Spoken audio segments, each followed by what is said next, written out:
네, 할렐루야. 이 시간에 우리 성경 공부와 기도회를 진행하겠습니다. 지난 6월이 지나고 새로운 달을 우리가 보내고 있습니다. 새로운 달에 주시는 새로운 은혜를 우리 모든 성도님들이 충만하게 누리시기를 원하고, 정말 새 일을 행하시는 하나님의 기적 같은 은혜를 여러분 다 정말 경험할 수 있기를 축복합니다.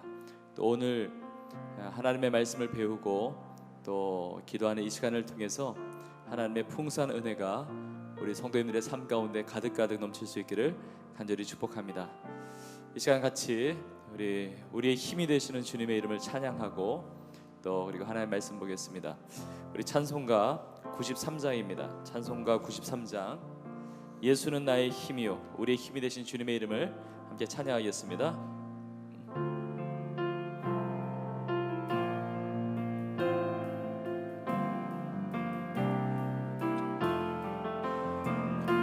예수는 나의 힘이요, 내 생명 되시니, 구주 예수 떠나 살며 죄 중에 빠지리.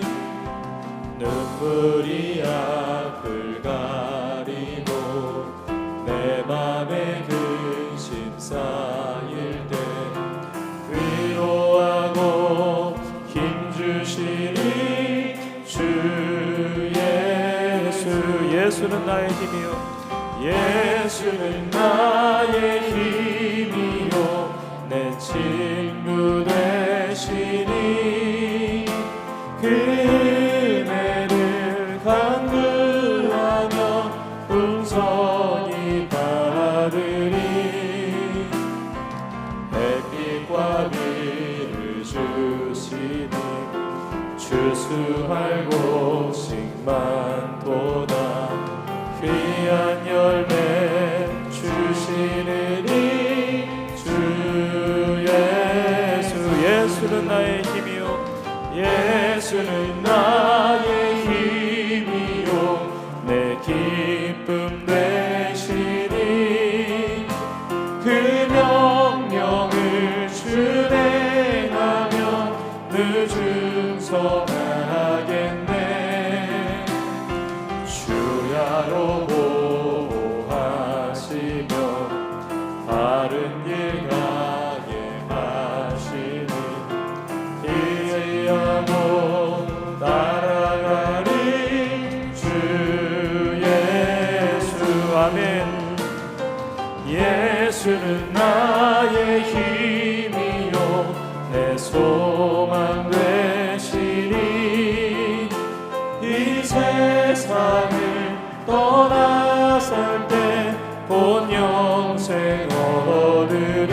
한없는 복을 주시고, 한없는 복을 주시고, 영원한 기쁨 주시니, 나의 생명 나의 기쁨 주 예수. 아멘. 우리 주님이 우리의 힘이 되시는 줄로 믿습니다. 이 시간 제가 기도하고 하나님의 말씀 보겠습니다. 하나님 아버지, 감사합니다.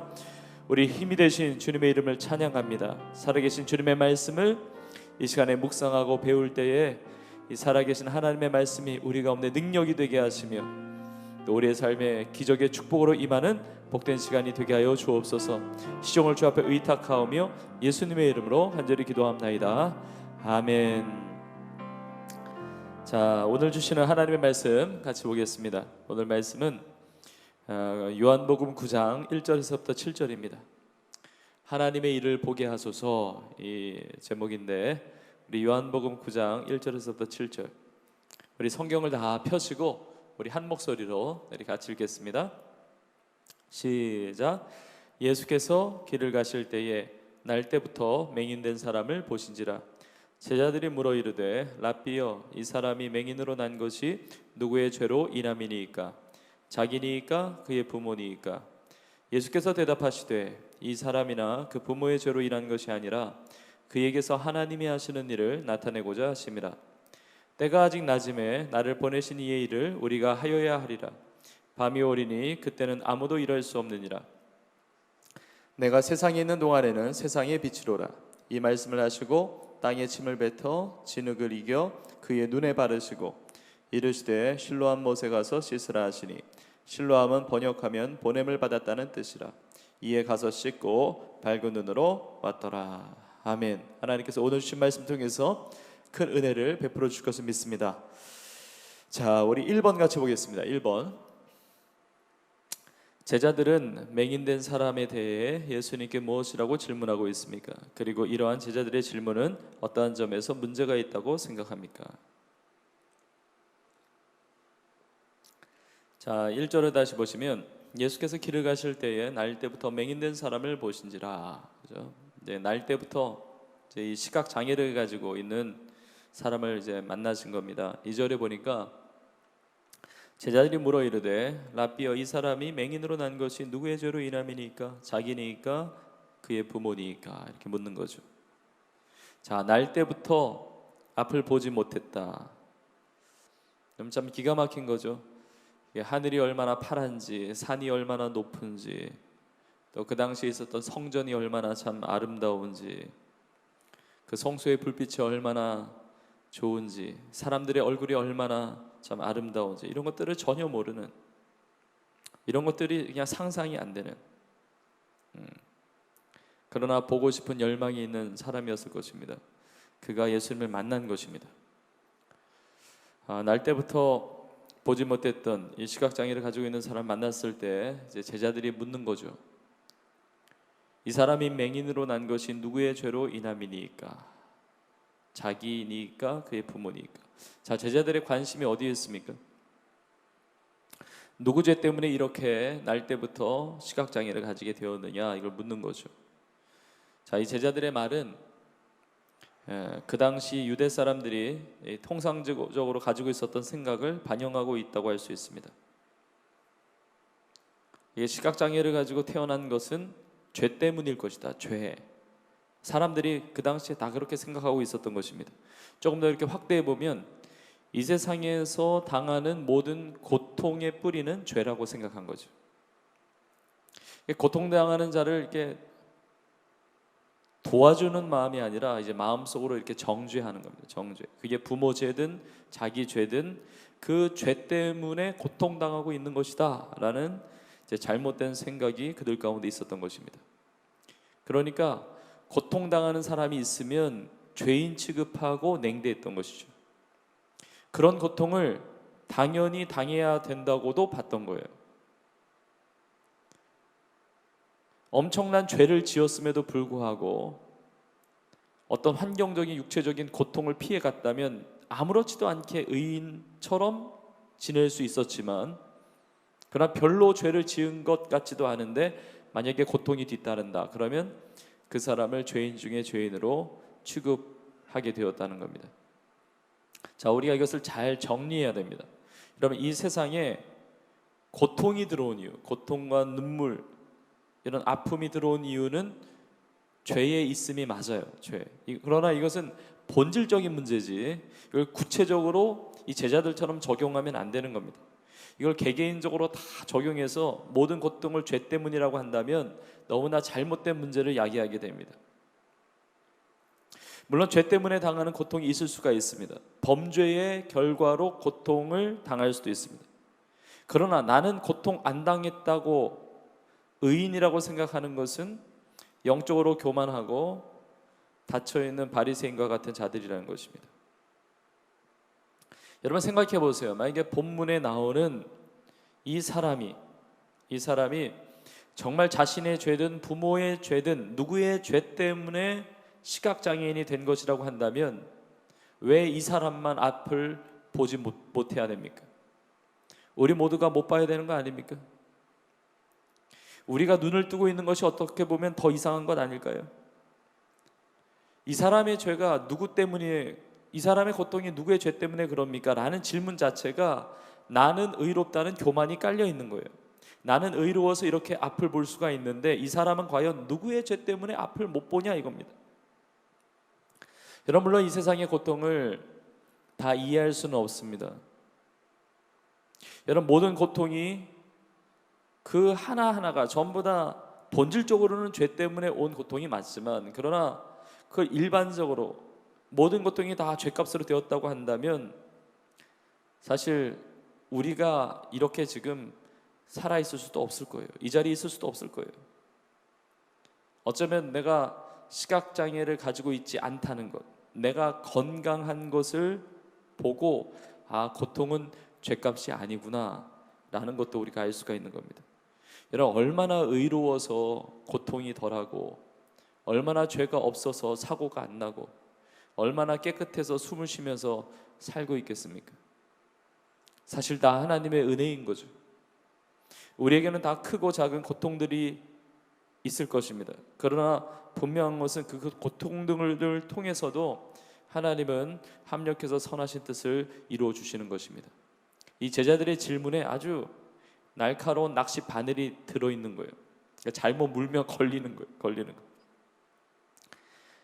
이 사람이 날 때부터 시각장애를 가지고 있는 것, 부모의 죄입니까? 자신의 죄입니까? 여기 잘못 걸리면 빠져나갈 수가 없습니다. 만약에 부모의 죄다, 부모의 죄 때문에 그렇게 됐다, 그러면 뭐라고 얘기하겠습니까? 정말 당신이 말하는 하나님이 사랑의 하나님이 맞습니까? 물을 수 있죠. 아니, 어떻게 부모의 죄 때문에 그 자녀가 날 때부터 앞을 보지 못하게 하는 거예요? 이게 진짜 사랑의 하나님이시냐? 이렇게 반문할 수가 있습니다. 뭐 그렇다고 자기의 죄 때문에 그렇게 됐다, 그럼 여러분, 날 때부터 못 보게 되었는데 죄 지을 시간이 어디 있었어요? 죄 지을 시간이 날 때부터 앞을 못 봤는데 빠져나갈 구멍이 없는 거죠. 자, 이 질문 앞에 예수님은 기가 막힌 대답을 하십니다. 그 대답이 무엇이었느냐? 자, 2번을 보세요. 2번. 제자들의 질문에 대한 예수님의 대답은 무엇이었습니까? 그리고 주님의 말씀이 나에게 주는 깨달음과 도전에는 어떤 것들이 있습니까? 자, 3절을 보시면 예수께서 대답하시되 이 사람이나 그 부모의 죄로 인한 것이 아니라, 뭐라고 말씀하세요? 그에게서 하나님이 하시는 일을 나타내고자 하심이라. 그에게서 하나님이 하시는 일을 나타내고자 하심이라. 여러분, 오늘 말씀에 가장 강력한 메시지가 여기 담겨 있어요. 아마 펜이 있으신 우리 성도님들은 밑줄을 쫙쫙 긁을 필요가 있어요. 그에게서 하나님이 하시는 일을 나타내고자 하심이라. 자, 주님의 대답은 제3의 대답입니다. 부모의 죄 때문에 그런 것도 아니고, 자기의 죄 때문에 그런 것도 아니고, 그럼 왜 날 때부터 앞을 보지 못했느냐? 하나님의 하시는 일을 나타내고자 한다는 이 목적이 있었다는 겁니다. 여러분, 제자들과 예수님은 뚜렷한 차이를 보여주고 있어요. 이게 우리의 삶에 주시는 도전입니다. 뭐냐면, 제자들은 인생의 문제를 죄로 풀어요. 죄로 인생의 문제를 푸는 사람이 있습니다. 모든 사건과 모든 환경과 모든 여건들을 볼 때 이걸 죄의 문제로 푸는 사람이 있단 말이죠. 인생의 고통의 문제를 죄로 푸는 겁니다. 이게 왜 왔을까? 이 고통이 어디서부터 시작되었을까? 어떤 죄일까? 죄에 매이는 겁니다. 죄에 매이는 거예요. 죄로 인생을 푸는 사람들은 다른 사람들도 다 얼거매요. 근데 주님은 하나님께서 하시는 일로 풉니다. 하나님께서 하시는 일, 왜 고통이 왔는지 그걸 죄에서만 찾으면 문제가 심각해요. 물론 죄의 문제를 무시할 수가 없습니다. 그러나 삶의 문제에 대한 묵상이 주제가 죄가 되면 어려워요. 삶의 늘 묵상이 죄가 되면 안 됩니다. 삶 전체를 죄로 끌고 나갈 수는 없는 거예요. 하나님께서 하시는 일이 중요한 것이죠. 제자들은 모든 생각이 지금 죄에 집중되어 있는 겁니다. 거기 하나님은 없어요. 여러분, 회개가 중요하죠. 여러분, 죄를 회개하는 거 중요하지만 회개와 죄책감은 다른 거예요. 여러분, 둘 다 죄를 깨닫는 것에서 출발하지만 죄책감이나 회개나 죄를 깨닫는 것에서 출발하지만 회개는 돌이켜서 하나님께서 하시는 일을 바라보는 겁니다. 그러나 죄책감은 하나님께로 돌이키지 않고 죄를 계속 묵상하는 거예요. 죄 가운데 계속 머물러 있는 거예요. 나 진정한 신앙의 삶은 죄를 깨닫는 것에서 출발하지만 하나님께서 하시는 일을 바라보는 것이라고 한답니다. 여러분, 내 삶에 대한 문제를 어떻게 해석하느냐가 바로 신앙입니다. 내 아픔의 문제가 무조건 죄의 문제가 되면 안 돼요. 내가 아픔의 문제가 무조건 내가 버림받음이다, 내가 하나님 앞에 저주를 받은 것이다, 이 죄의 결과다, 이렇게 풀면 안 됩니다. 우리의 모든 해석은, 우리 삶의 모든 해석은 하나님께서 하시는 일에 집중되어야 되는 겁니다. 어떤 사고를 당했었든지, 어떤 질병을 당하든지, 자녀를 먼저 보낼 수도 있습니다. 사업이 파산이 될 수도 있어요. 진짜 불가피하게 이혼할 수도 있고, 자녀가 장애를 가지고 태어날 수도 있고, 잘 클 줄 알았던 자녀가 신앙에서 멀어질 수도 있고, 남편과 아내가 매일마다 싸울 수도 있고, 우리의 인간 관계 속에서 엄청난 고통들이 있을 수가 있고, 우리의 환경과 우리의 삶과 우리의 육체와 우리의 모든 관계 속에서 엄청난 고통의 문제들이 있을 수 있지만, 이 고통들의 문제를 죄로 풀기 시작하면 헤어나올 수가 없습니다. 하나님이 하시는 일이 중요한 거예요. 여러분, 우리가 죄를 지었기 때문에 고통이 올 수도 있습니다. 아픔이 올 수도 있습니다. 그러나 그것이 하나님의 징계라고 한다면, 그게 하나님의 징계라고 한다면, 그럴 수도 있죠. 하나님의 징계라고 한다면 설령 하나님의 징계, 하나님의 심판이라고 할지라도 그건 죄로 끝나는 게 아니고, 죄책감이나 정죄로 끝나는 것이 아니라 하나님이 하시는 일로 끝난다는 겁니다. 그리스도 안에 있는 자는 이 죄와 사망의 법에서 우리를 해방시키는 거예요.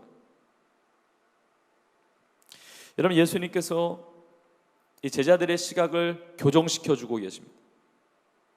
우리가 우리의 삶을 바라보는 것, 우리가 세상을 바라보는 것, 정말 하나님께서 하시는 그 일에 집중을 해야 돼요.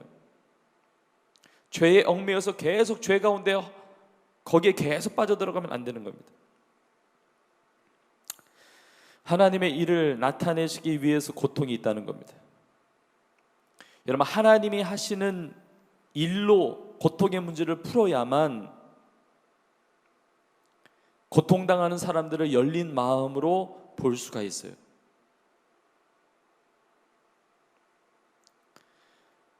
고통당하는 사람을 정죄하지 않고, 고통당하는 사람을 비교하거나 비난하지 않고, 열린 마음으로, 주님의 마음으로 그 고통당하는 자 곁에 있을 수 있는 이유는 그 고통 가운데 하나님께서 하실 일이 있다는 이 믿음이 있기 때문에 그렇게 할 수가 있는 것입니다. 예수님께서는 그 사람을 이제 고쳐주시죠. 고쳐주셔서 하나님의 영광을 나타내시는데, 여러분, 날 때부터 시각장애를 가지고 있는 사람을 예수님이 고쳐주시는데, 여러분, 이런 기적이 우리의 삶에 흔한 것은 아닐 것입니다. 어떤 사람에게 있어서는 그 고통이 어떻게 보면 평생을 짊어지고 가야 되는 경우도 있는 것을 보게 돼요. 때로는 우리가 아무리 기도해도 정말 고통이 바뀌지 않는 것과 같은 그런 것을 우리가 경험할 수도 있습니다. 여러분, 그러나 믿음을 잃어서는 안 됩니다. 하나님께서 하시는 일이 있다, 하나님께서 하시는 역사가 있다, 이것을 믿을 때에 그때 하나님의 뜻, 하나님의 기적이 나타나게 되는 겁니다. 지금 당장 내가 이해가 안 된다 할지라도 이 시대나 혹은 시간이 지나간 그 다음 세대나 아니면 결국 저 천국에서 모든 것이 다 드러나게 됩니다. 지금 이 땅에서 이해되지 않는 것은 천국에서는 다 풀려지는 거예요. 여러분, 실제로 우리에게 장애가 있다 할지라도 오히려 비장애인보다 더 하나님 앞에 영향력을 끼치고 있는 귀한 많은 사람들을 있음을 알게 됩니다.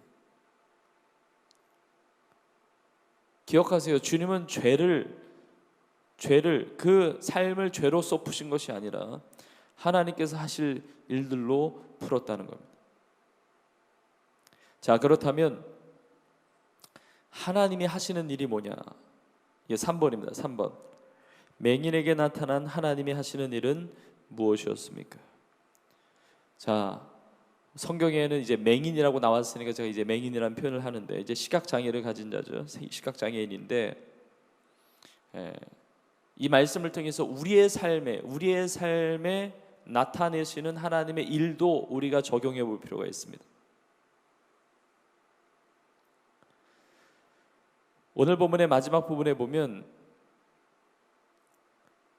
6절 7절에 보시면 이 말씀을 하시고 땅에 침을 뱉어 진흙을 이겨 그의 눈에 바르시고 이르시되 실로암 못에 가서 씻으라 하시니, 실로암은 번역하면 보냄을 받았다는 뜻이라. 이에 가서 씻고 밝은 눈으로 왔더라. 자, 그에게 나타날 하나님의 하실 일은 무엇이었을까? 제가 이제 두 가지로 나누겠습니다. 두 가지. 이 날 때부터 보지 못했던 이 사람에게 예수님은 하나님께서 하실 일이 있기 때문에 그렇게 날 때부터 보지 못했다고 말씀하셨는데, 그 하실 일이 무엇이었을까? 두 가지인데, 첫 번째는 뭐냐면 기적적으로 눈을 뜨는 것이었습니다. 기적적으로 눈을 뜨는 것. 기적적으로 눈을 뜨는 것. 그러니까 하나님께서 이 시각장애인의 경우에는 이제 예수님의 그 역사하심으로 눈을 뜨고 보게 하심으로 하나님 영광 받으시려는 계획이 있으셨다는 거죠. 예수님께서는 이 시각장애인의 눈을 고쳐주셨습니다. 고쳐주셨어요. 우리 주님은 고쳐주시는 분이세요. 고쳐주세요. 자, 그런데 바로 고쳐주시기보다 뭐 내가 너에게 명하노니 눈을 떠라 뭐 이런 식으로 고쳐주신 것이 아니고, 침을 뱉어서 진흙을 이겨서 그의 눈에 바르세요. 눈에 바르시고 또 바로 뜨게 하시는 게 아니라 실로암 못에 가서 씻으라 또 말씀하세요. 왜 그렇게 하셨을까? 왜 이렇게 과정이 복잡했을까? 여러분 잘 모릅니다. 예수님은 그렇게 고치시기로 작정하시고 판단하신 거예요. 자, 우리가 기억해야 될 것은 예수님은 다양하게 고치신다. 예수님의 방법은 나의 방법과 다를 수 있어요. 예수님께서 우리의 삶을 인도하시고 다스리시고 그게 이끌어 가시는 방식이 굉장히 다양합니다. 우리 각자가 다 달라요. 그런데 이렇게 고치신 것은 오늘 본문에 나와 있는 이 시각장애인에게 하신 주님의 방법이었습니다. 이것이 주님의 이 사람을 위한 뜻이었어요. 우리가 왜 말씀으로 그냥 간단하게 고치지 않으셨을까? 우리가 불만을 토로할 수도 있겠지만 이 사람에게는 주님이 그렇게 하셨습니다. 자, 왜 그렇게 하셨는지는 모르지만 우리가 방법은 이해가 되지 않아요. 그러나 중요한 것은 그것보다 주님이 하셨다는 게 중요합니다. 주님이 하셨다. 주님이 고치셨다. 여러분, 이게 정답이에요. 어떻게 하신 것보다, 어떤 과정, 어떤 절차, 이 의미보다 더 중요한 것, 삶의 한복판에서 주님이 찾아오셔서 그 장애를 가지고 있는, 그 삶의 고통을 겪고 있는 그 자에게 손대기 시작하셨고 바꾸기 시작하셨다는 것입니다. 그리고 이 고통을 가지고 있었던 이 사람은 주님의 그 말씀에 거부하지 않고 자신의 몸을 맡긴 겁니다. 여러분, 실로암 연못이 어디 있는지도 잘 모르고, 여러분 앞이 보이지 않는데 실로암 연못 찾아가는 거 쉽지 않잖아요. 근데 순종하는 거예요. 주님이 말씀하시고 그 말씀 가운데 이 고통당하는 자가 순종할 때 그 고통을 벗겨주셨다는 것입니다. 여러분, 방법보다 하나님께서 하셨다는 게 중요해요. 주님이 하셨다는 게 중요합니다. 그리고 실로암 못에 가서 씻었는데 눈이 밝아진 거예요. 자, 여러분 생각해 보세요. 실로암 못에 가서 하여튼 사람들한테 물어가지고 하여튼 막 더듬면서 갔는데 실로암 못에 딱 씻었는데 눈이 밝아져서 보이는 거예요. 설렁설렁 올 수가 없겠죠. 그 감격은 이루 말할 수가 없을 것입니다. 저도 어떻게 이걸 다 어떻게 표현하기가 어려울 것 같아요. 만약에 이걸 연극으로 짠다면 여기 클라이막스예요. 클라이막스. 그냥 난리 난 거죠. 너무 신나고 기쁘고 행복하고 막 앞이 보이기 시작하니까 놀라운 거예요. 하나님께서 하실 일은 이러한 것들입니다. 하실 일, 우리의 눈을 뜨게 하는 것과 같이 이 고통을 벗겨주시는 거예요. 고쳐주시는 것입니다. 회복시켜주시는 것입니다. 그리고 그것은 주님께서 하시는 거예요. 주님께서 하시는 것. 요한복음 9장 8절부터 11절까지 보시면, 제가 이제 참고절에 넣어놨는데 오늘 본문이 이제 뒷부분입니다. 8절에 보니까 이웃 사람들과 전에 그가 거린인 것을 보았던 사람들이 이르되 이는 앉아서 구걸하던 자가 아니냐. 9절에 보니까 어떤 사람은 그 사람이라 하며 또 어떤 사람은 아니라 그와 비슷하다 하거늘 자기 말은 내가 그라하니. 그러니까 사람들이 보고 야, 그 사람 그 구걸하던 사람인데, 그 앞 못 보던 사람인데, 어떤 사람은 그 사람이 맞다 그러고 어떤 사람은 아니다, 그 사람 비슷하다 하는데 본인이 그런 거예요. 내가 그라, 내가 그 사람이다. 확실한 간증 아니겠습니까? 확실히 간증.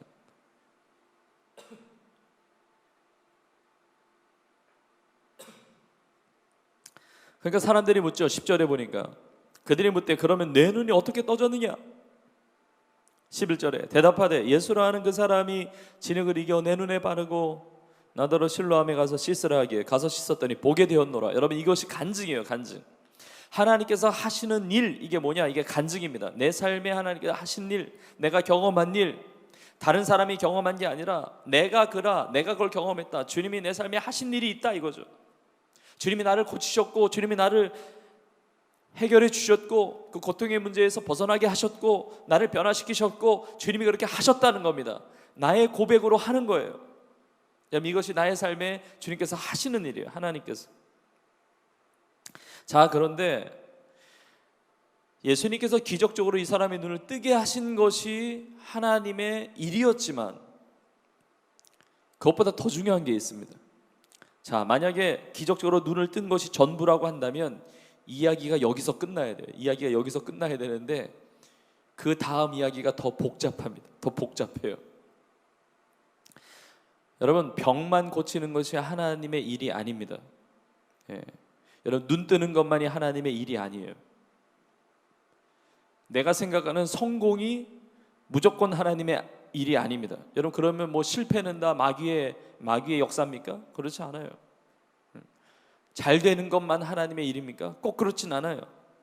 더 중요한 메시지가 있어요. 자, 눈을 뜨게 하신 이 기적을 베푸신 것이 하나님의 일이었고, 이제 두 번째 나누는 것은 무엇이냐면 이 사람에게 나타나신 하나님의 일은 육적인 눈을 뜨는 것만이 아니라 이제 영적인 눈을 뜨게 하시는 것, 영적인 눈을 뜨게 하시는 것, 다시 말하면 믿음의 눈을 뜨게 하시는 것, 이것이 그 사람을 향한 하나님의 하시고자 하는 일이었습니다. 자, 나면서부터 앞을 보지 못했던 이 시각장애인 한 명이 이제 예수님의 손길을 통해서 이제 앞을 보게 되었으니까 이제 그 지역이 난리가 난 겁니다. 놀라운 일이 일어났습니다. 자, 그런데 태어날 때부터 앞을 못 보던 사람이 보게 되었으니까 이게 축제의 분위기가 되어야 되잖아요. 축제의 분위기.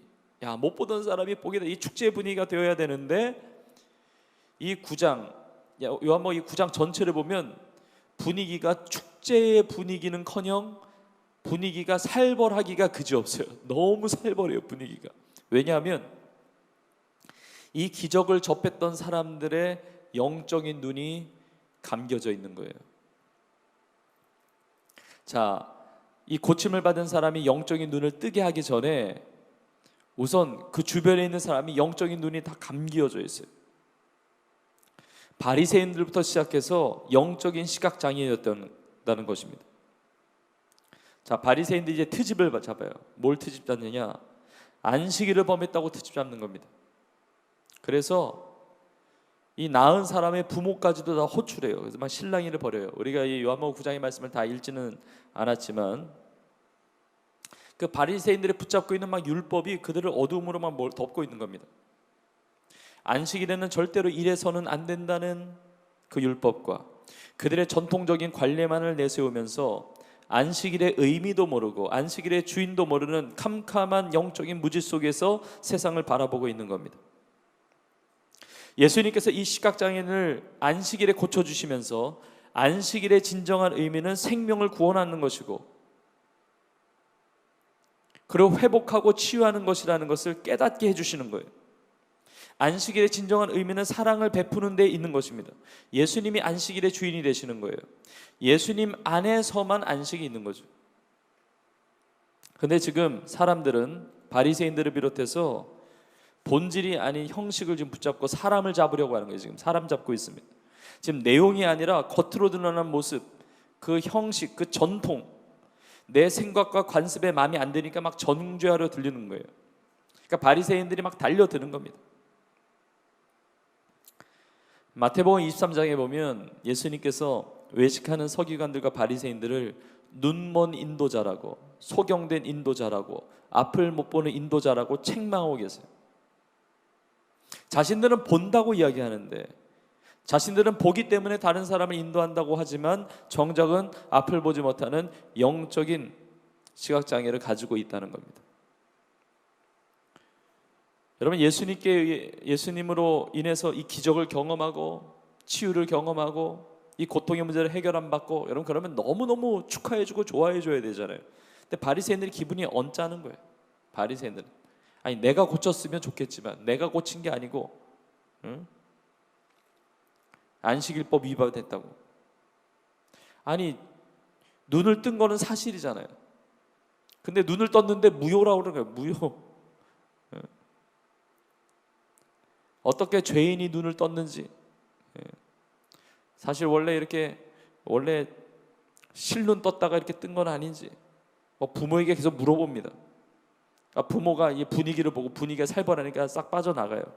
내 아들에게 물어보라고, 직접 물어보라고. 내 눈을 뜨게 한 사람이 안식일에 고치는 죄인인데, 안식일에 고치면 그거 죄인인 건데 어떻게 된 거냐 막 따져 묻는 겁니다. 막 죄의 시궁창에서 막 지금 헤매고 있는 겁니다. 지금 보지 못했던 사람이 지금 보고 있는데 막 따지는 거예요. 여러분, 하나님께서 하시는 일들이 막 나타나는에도 불구하고 내 생각과 내 고집을 붙잡는 사람은 그게 안 보입니다. 눈에.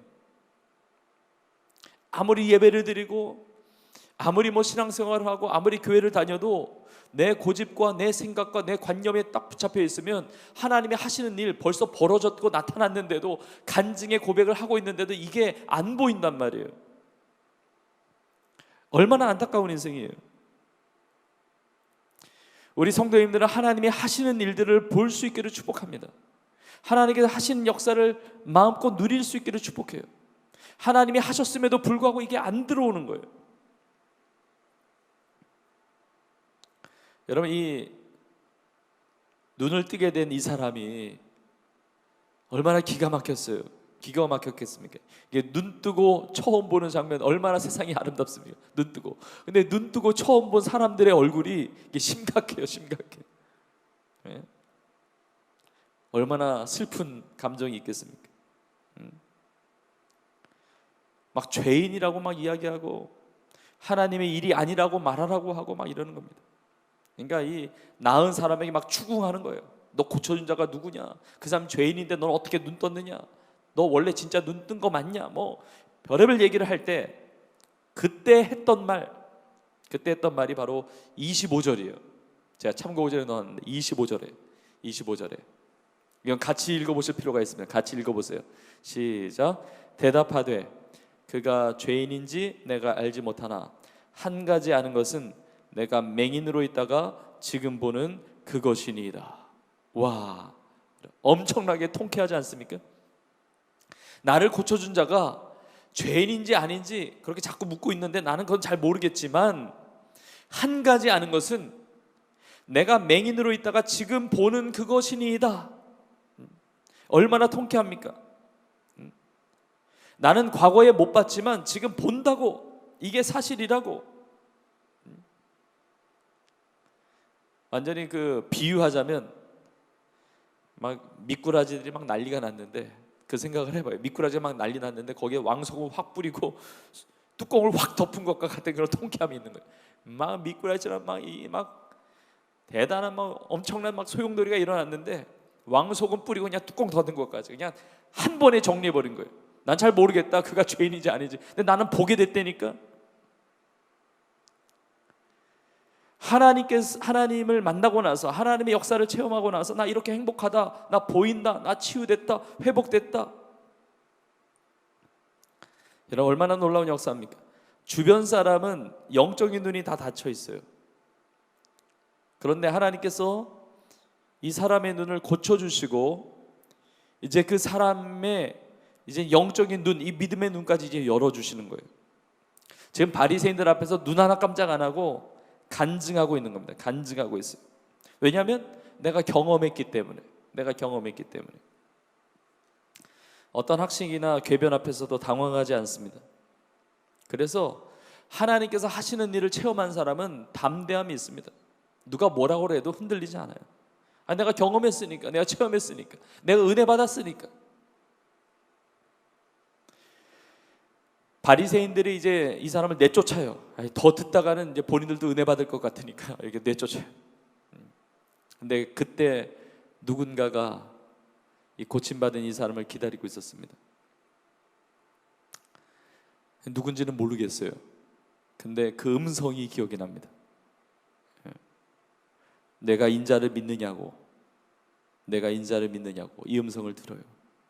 그 터치와 그 음성만 느끼는 겁니다. 왜냐하면 실로암에서 눈 씻고 이렇게 올라올 때 눈을 뜨게 보았을 때는 그때 이제 예수님이 안 계셨기 때문에 자신에게 말씀하셨을 때 예수님은 어떤 모습인지 볼 수가 없었잖아요. 근데 이제 예수님을 만나게 된 겁니다. 예수님께서 왜 다시 만나게 하셨을까요? 이 육신의 치유를 받은 이 사람에게 예수님이 찾아오셔서 만나주시는 거예요. 이제는 여기에 하나님께서 하신 일의 본격적인 두 번째가 나타나는 거예요. 육적인 눈이 떠졌지만 이제 믿음의 눈을 뜨게 하시는 겁니다. 그것이 35절에서 38절까지 나와 있습니다. 자, 보실까요?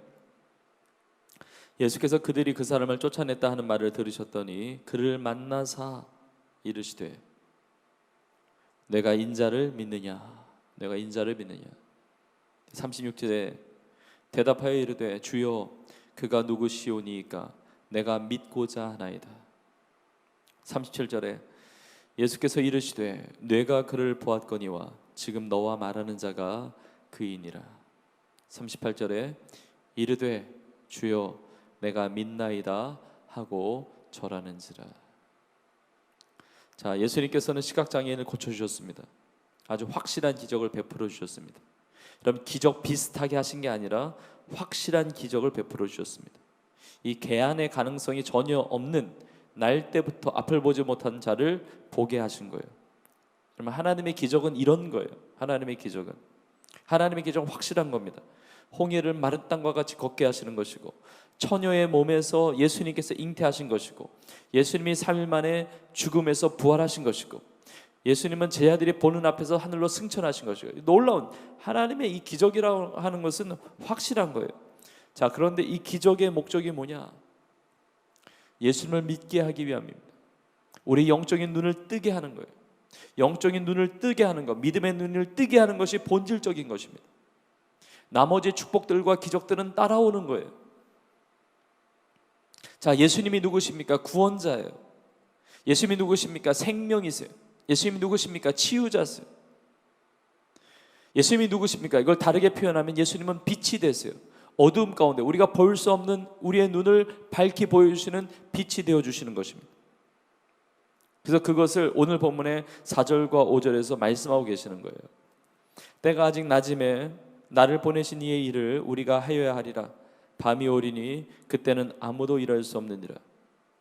오늘 본문의 5절에 내가 세상에 있는 동안에는 세상의 빛이로라 말씀하세요. 자, 기적의 목적이 무엇입니까? 예수님께서 이 세상의 빛이심을 증거하기 위함이라는 겁니다. 유대 나라의 모든 앞을 보지 못했던 육신의 질병을 치유하는 것이 궁극적인 목적이 아니라 우리의 고통의 문제를 내려놓게 하실 뿐만 아니라 우리의 모든 어두움들을 물리쳐 주시는, 우리를 구원해 주시는 그 구원자, 빛 대신 예수님이심을 보여주신다는 것입니다. 시각장애인을 고쳐주신 것은 병 자체를 고치시는 목적도 있으셨지만 무엇보다 예수님 자신이 이 세상의 빛이심을, 구원자이심을 드러내기 위함이셨다는 겁니다. 예수님은 빛이세요. 예수님께서 계실 동안에는 낮과 같고 그 시간에 하나님의 일을 한다는 겁니다. 빛이시기 때문에 어두움을 쫓으시는 거예요. 죄의 어두움, 무지의 어두움 등 쫓아내시는 거예요. 지금 고통에 대한 잘못된 생각을 갖고 있는 제자들의 무지도 내몰아가고 계시는 거예요. 지금 진리를 가르치고 계시는 것입니다. 그 고통의 문제가 부모의 죄나 자신의 죄 때문이 아니라 하나님이 하시는 일을 나타내고자 함이라 정말 진리의 빛을 보게 하시는 겁니다. 예수님께서 빛의 역할을 하시는 겁니다. 여러분, 예수님 안에 인생의 해답이 있습니다. 구원에 대하여, 인생의 고통에 대하여, 행복에 대하여, 영원한 소망에 대하여, 축복에 대한 해답을 주시고 계세요. 여러분, 우리는 어둠에 다니는 자가 아닙니다. 예수님을 믿는 우리는 빛을 소유한 자들이에요. 명확하게 이 세상을 알고 이 빛 가운데 살아가는 겁니다. 빛 대신 예수님을 증거하면서 살아가는 거예요. 여러분, 예수님이 누구신지에 대한 해답이 풀리는 순간 우리 인생에 대한 문제들이 풀려집니다. 우리 인생의 운명에 대한, 우리 인생에 대한 어떤 모든 문제들이 다 풀려지는 거예요. 여러분, 세상은 어두움입니다. 세상은 어두움이에요. 사단의 세계도 어두움이에요. 죄악의 세계이고 죄로 인해서 깜깜해진 세상입니다. 근데 하나님의 아들이 이 땅에 오신 겁니다. 그것은 마치 빛과 같은 거예요. 어둠을 물러내게 하는 빛인 거예요. 여러분, 우리의 삶의 모든 어두움들이 물러가고 예수님이 우리의 생명이 되시며 구원자가 되시며 그 생명과 구원자가 되시는 그 빛 되신 주님께서 우리의 삶의 회복과 치유도 이루어 주시기를 주의 이름으로 축복합니다. 어둠이 물러가고 예수님이 계신 곳에 사단이 떠나가고 죽음의 그 세상이 정복되는 것입니다. 심령마다 어두운 곳에 빛으로 하나님께서 물러가게 하시는 것입니다. 어둠의 세력을 물러가게 하는 방법은 바로 빛이에요. 빛이 비치면 어둠이 물러가는 거예요. 이 빛이 예수 그리스도라는 겁니다. 그래서 예수님을 만나서 눈을 고침받았던 이 시각장애인은 이 며칠 후에 예수님 만났을 때 그 영적인 눈이 열려지게 된 거예요. 자, 38절 다시 보시면 주여 내가 믿나이다 하고 절하는지라. 하나님께서 하시는 모든 일의 결론은 주님을 믿게 하는 겁니다. 우리에게 믿음의 축복을 주는 거예요. 그래서 인생에서 가장 큰 축복은 믿음의 축복이에요. 예수님을 믿는 그 믿음 가운데 구원이 있고 그 믿음 가운데 치유도 있고 회복도 있고 담대함도 있고 평안도 있고 자유함도 있고 그 믿음 가운데 다 들어있는 거예요.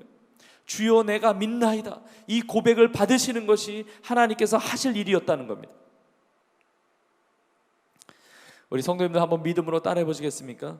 주여 내가 믿나이다. 주여 내가 믿나이다. 여러분, 이 고백을 받으시는 주님이세요. 주여 내가 믿나이다. 주여 내가 믿나이다 하고 절하는지라 그러잖아요.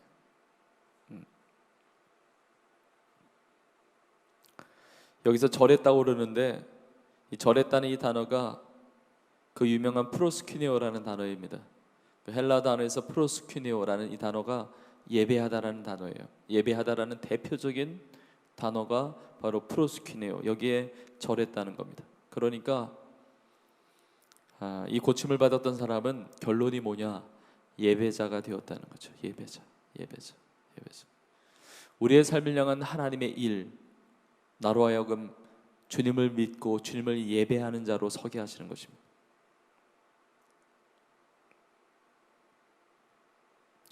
영적으로 본다는 것은 예수님께서 그리스도가 되시며 구원자가 되시며 나의 구주, 나의 하나님으로 믿고 고백하는 것을 의미해요.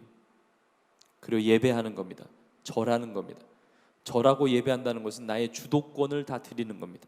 그러니까 믿고 순종하는 거예요. 믿고 따르는 겁니다.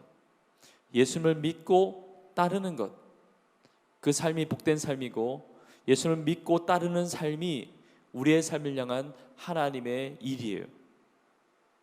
여러분, 이러한 놀라운 은혜를 우리 모두가 다 누릴 수 있기를 주의 이름으로 축복합니다.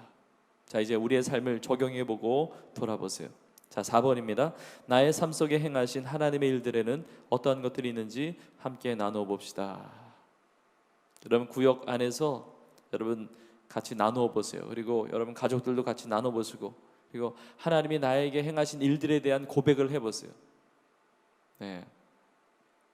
이런 가정 예배 드리시면서도 고백해 보시고, 그리고 구역 모임 하시면서도 고백해 보시고, 여러분 개인적으로 묵상해 보세요.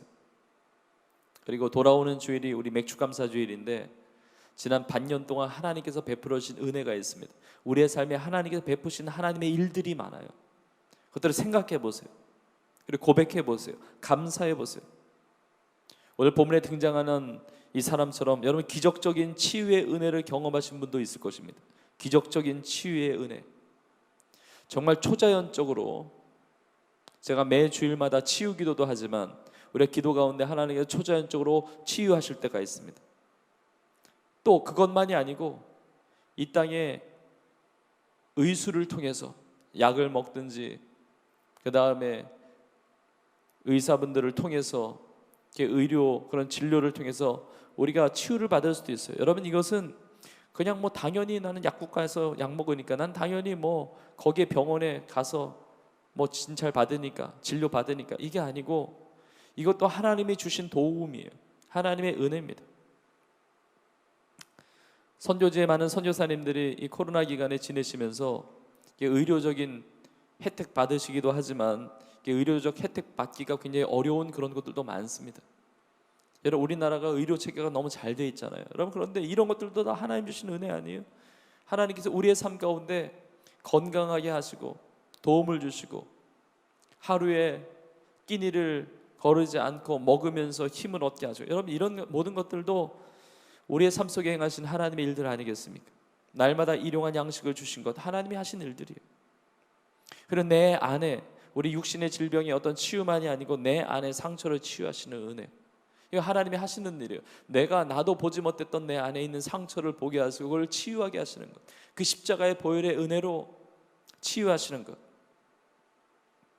이 어머니 학교가 하나님 은혜 가운데 이제 잘 마쳤는데 제가 그 간증들을 이렇게 보니까 이 마음의 이 상함의 치유, 또 그런 가정 안에서의 치유, 그런 고백들이 참 너무 귀하시더라고요. 여러분 이런 것들이 다 하나님께서 하시는 일들이에요. 우리의 삶 속에, 우리의 가정 속에. 그리고 무엇보다 여러분 구원의 은혜, 구원의 은혜. 예수님 믿고 구원받은 것.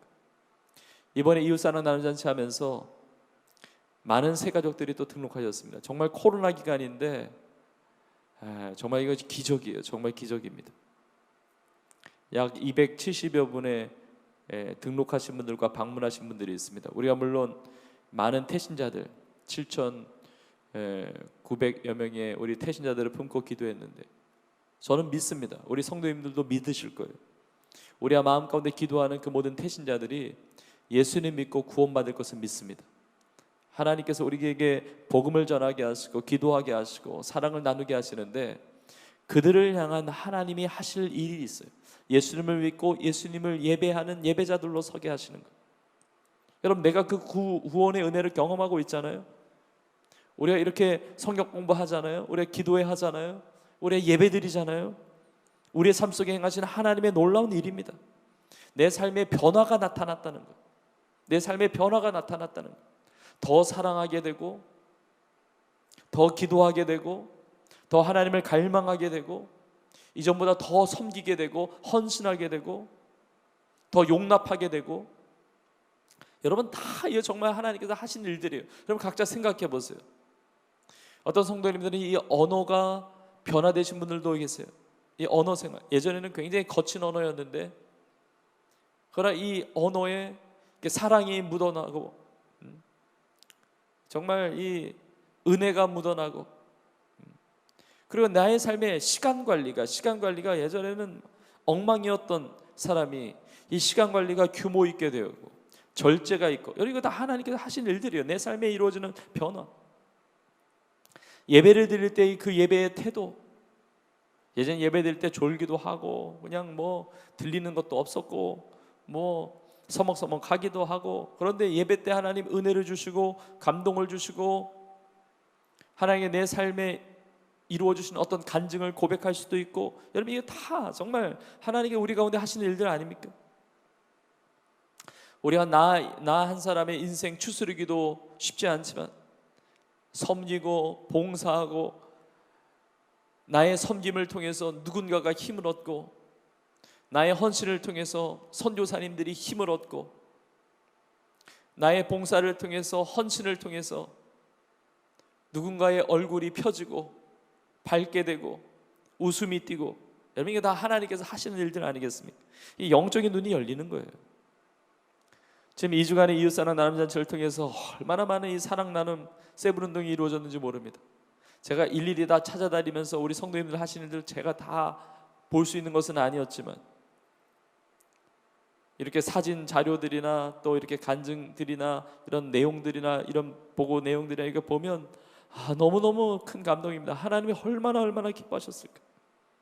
여러분 이게 하나님께서 우리 가운데 하시는 일이에요. 무엇이 의미 있는 일인지, 무엇이 가치 있는 일인지, 무엇이 아름다운 일인지 이것을 깨닫게 하시고 그것에 내 삶을 헌신하게 하신 것, 이 영적인 눈이 열린 겁니다. 믿음의 세계가 열린 겁니다. 하나님께서 기뻐하신 일이 무엇인지 거기에 순종하면서 동참하는 것. 하나님의 일들을 경험하면 특징이 있는데, 하나님의 일들을 경험하면 감격이 있어요. 하나님의 일들을 경험하면 기쁨이 있습니다. 하나님의 일들을 경험하면 감사가 있습니다. 우리 성도님들이 이런 귀한 은혜를 다 누리고 계시는 줄로 믿습니다. 더 큰 감사와 감격과 그 은혜가 넘치는 하나님이 하시는 일을 경험하는 여러분들이 다 될 수 있기를 주의 이름으로 축복합니다. 하나님의 나라는 말에 있는 게 아닙니다. 이게 능력이에요, 능력. 그래서 참고 구절 보시면 고린도전서 4장 20절, 하나님의 나라는 말에 있지 아니하고 오직 능력에 있습니다.